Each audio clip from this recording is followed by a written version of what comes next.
बोलिए हनुमान जी महाराज की जय हो। आज का प्रसंग है भगवान श्री कृष्ण के सखा हैं श्री हनुमान जी। जिस गिरिराज पर्वत को भगवान श्री कृष्ण ने धारण किया था, उन गिरिराज को श्री हनुमान जी ने ही ब्रज भूमि में स्थापित किया था और गिरिराज को वचन दिया था कि मैं एक दिन तुम्हें अवश्य ही प्रभु के दर्शन कराऊंगा और प्रभु तुम्हें धारण करेंगे। और श्री हनुमान जी ने अपनी प्रतिज्ञा पूर्ण की। यही प्रसंग सुनाने जा रहे हैं। आशा करते हैं आप इसे अवश्य ही पसंद करेंगे। यह प्रसंग श्री हनुमान अंक से लिया गया है। 84 कोस ब्रज और उसके आसपास का विस्तृत क्षेत्र श्री हनुमान जी के प्रति श्रद्धा एवं विश्वास पूर्ण भक्ति से ओतप्रोत है। यहाँ के बाल वृद्ध नर नारी बजरंगबली को इष्ट देवता की भांति पूजते हैं। ब्रजभूमि क्षेत्र के शिक्षित समाज में तो हनुमान जी की घर घर पूजा होती ही है। यहाँ की ग्रामीण जनता में भी इस चमत्कारपूर्ण देव के प्रति अटूट श्रद्धा देखते ही बनती है। ब्रज का कौन सा ऐसा ग्राम है जहाँ श्री हनुमान जी के 2-4 छोटे बड़े मंदिर ना हो। ब्रजवासी प्रातः सायं इन दिव्य मंदिरों पर पहुंचकर अपनी साधना आराधना करते हैं और मनोकामना पूर्ति की मनौती मानते हैं। ब्रज में बालकों के मन में बाल्यकाल से ही श्री हनुमान जी के प्रति एक विशिष्ट श्रद्धा भावना जागृत की जाती है। माताएं अपनी गोदी के शिशु की आधी व्याधि को दूर करने के लिए अन्य किसी भूत प्रेत या वीर पैगंबर को ना मानकर श्री हनुमान मंदिर के पुजारी से मोरपंख का झारा लगवाती हैं और चमत्कार के साथ नन्हा सा शिशु भयंकर पीड़ा से मुक्त हो खेलने कूदने लगता है। ब्रज के छोटे बालक जब प्रथम बार पाठशाला में प्रवेश करते हैं, तब पट्टी पूजन के अवसर पर श्री हनुमान जी के नाम की सिन्नी मिठाई बांटते हैं। ब्रजवासियों में एक और भी उत्तम बात पाई जाती है। जब बच्चे का अन्नप्राशन संस्कार कराया जाता है, तब भी श्री हनुमान जी के भोग की भावना से उस अन्न को पहले बंदर और लंगूरों को खिलाकर तत्पश्चात शिशु को खिलाते हैं। नववधू के गृह प्रवेश के समय यहाँ अन्न देवी देवताओं की पूजा होती है। वहाँ प्रथम बार पड़ने वाले मंगलवार या शनिवार को व्रत रखकर वर वधू श्री हनुमान जी का पूजन करते हैं। ब्रज के युवक वर्ग को कुश्ती कसरत करने का बड़ा शौक होता है, इसलिए प्रत्येक श्री हनुमान मंदिर पर एक अखाड़ा अवश्य बना होता है। अधिक नहीं तो प्रत्येक अखाड़े पर एक छोटे से आले में श्री हनुमान जी अवश्य बैठे होंगे और एक छोटी गदा उनके पास में रखी होगी। कोई भी पहलवान अखाड़े में उतरने से पहले श्री हनुमान जी पर चोला चढ़ाकर धूप दीप नैवेद्य अर्पित करने के बाद मनौती मानेगा और बजरंगबली की जय जयकार बोलकर लंगोटा घुमाएगा। अर्थात यह है अखाड़े की कुश्ती में हारने वाला पहलवान भी पुनः श्री हनुमान जी की साधना में लग जाता है। इस तरह ब्रज संस्कृति में श्री हनुमान जी के प्रति श्रद्धा भक्ति जन जन में व्याप्त दिखती है। श्री हनुमान उपासना की संस्कृति के पीछे सृष्टि के प्रारंभ का एक समुज्ज्वल इतिहास है। श्री हनुमान जी को ब्रज के लोग तब से पहचानते हैं जब श्री मर्यादा पुरुषोत्तम श्री राम ने समुद्र पर पुल बांधा था। कथा प्रसिद्ध है, पुल बांधते समय श्री हनुमान हिमालय की गोद से एक विशाल पर्वत को उठाकर ला रहे थे। तभी भगवान की आज्ञा हो गई कि सभी वानर पर्वतों को जहाँ का तहाँ स्थापित कर दें। तब श्री हनुमान जी ने इस पर्वतराज गिरिराज को ब्रजभूमि में स्थापित कर दिया।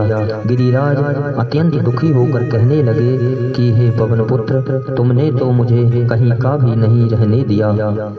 इधर तो मैं भगवान शिव की सानिध्य भी छूट गई और उधर भगवान श्री राम की सेवा एवं दर्शन से भी मैं वंचित रह गया। तब श्री हनुमान जी ने कहा कि हे गिरीश, तुम चिंता ना करो, मैं प्रतिज्ञा करता हूँ कि तुम्हें भगवान का दर्शन अवश्य कराऊंगा। श्री राम रूप में नहीं तो श्री कृष्ण रूप में भगवान तुम्हें अपने हाथों पर उठाएंगे। गिरिराज ने फिर कहा कि हे अंजनी नंदन, आपका आशीर्वाद स्वीकार है, किंतु एक प्रार्थना और है। भगवान श्री कृष्ण के साथ आप भी रहेंगे, तभी मेरी आत्मा को शांति मिलेगी। तब श्री हनुमान जी वचनबद्ध हो गए और बोले कि पर्वतराज, क्या यह भी कहने की बात है, जहाँ जहाँ श्री राम और श्री कृष्ण होंगे वहाँ वहाँ हनुमान तो अवश्य ही रहेंगे।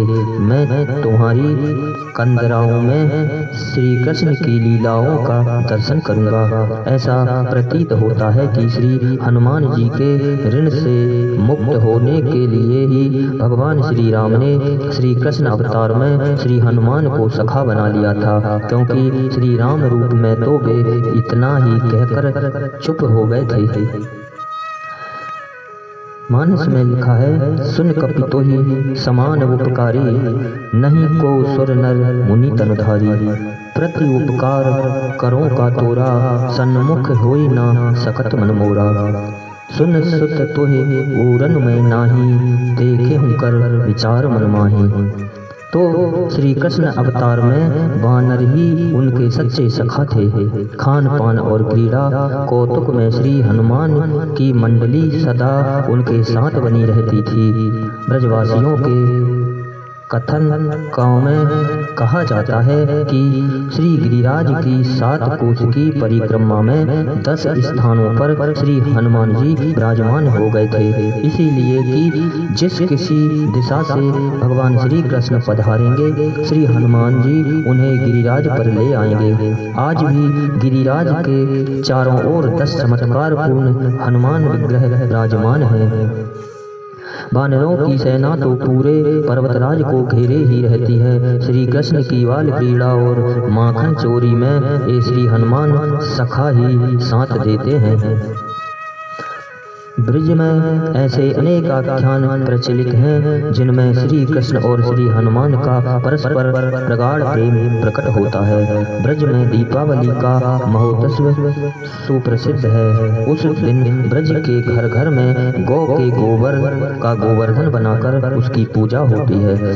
जिस समय गोबर का गोवर्धन बनाया जाता है उसी के साथ ही गोबर के लांगुरिया की मूर्ति बनाकर उनकी भी पूजा होती है। यह लांगुरिया श्री हनुमान का ही प्रतीक है। लांगुली पुच्छवान का अपभ्रंश लंगूर या ब्रज बोली में लांगुरिया हो गया। लांगुरिया की पूजा के उपरांत पूजन सामग्री को बंदर लंगूरों को ही खिला दिया जाता है। ब्रज के अनेक चमत्कारी श्री हनुमान विग्रह का संबंध भगवान श्री कृष्ण के साथ जुड़ा हुआ है। गोकुल के पास वन मार्ग में एक हनुमान हटीलो नाम से प्रसिद्ध स्थान है।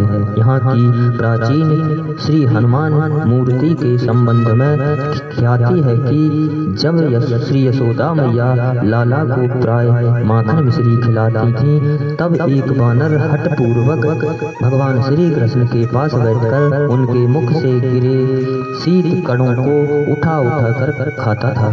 माँ के 1000 चेष्टा करने पर भी वह वानर हटता नहीं था। तब मैया ने उसका नाम हटीलो हनुमान रख दिया था। मथुरा से वृंदावन जाते समय वृंदावन के पास लुटेरिया हनुमान प्रसिद्ध है। भगवान श्री कृष्ण ने इनको वृंदावन के द्वार पर इसलिए बिठा दिया था कि मथुरा की दधी बेचने वाली गोपिकाओं का पता ये देते थे और दधी लूटने में सहयोग करते थे। भावुक जनों की एक धारणा यह भी है कि ये हनुमान चित्त के विकारों को लूट लेते हैं। गोवर्धन में पुंचरी का लोटा भी हनुमान का ही रूप है। इसे भी भगवान ने दधी लूटने के को ही बिठा दिया था। कथा वार्ताओं में यह भी कहा जाता है कि भगवान ब्रज से बाहर मथुरा द्वारका में अपने साथ केवल एक सखा श्री हनुमान जी को ही ले गए थे। महाभारत में भी अर्जुन के रथ की सुरक्षा में भगवान श्री कृष्ण के साथ श्री हनुमान जी का पूर्ण दायित्व था। इस प्रकार ब्रज संस्कृति में श्री कृष्ण लीला के साथ श्री हनुमान जी का नित्य संबंध है। इन्हीं शब्दों के साथ बोलिए वीर हनुमान जी महाराज की जय।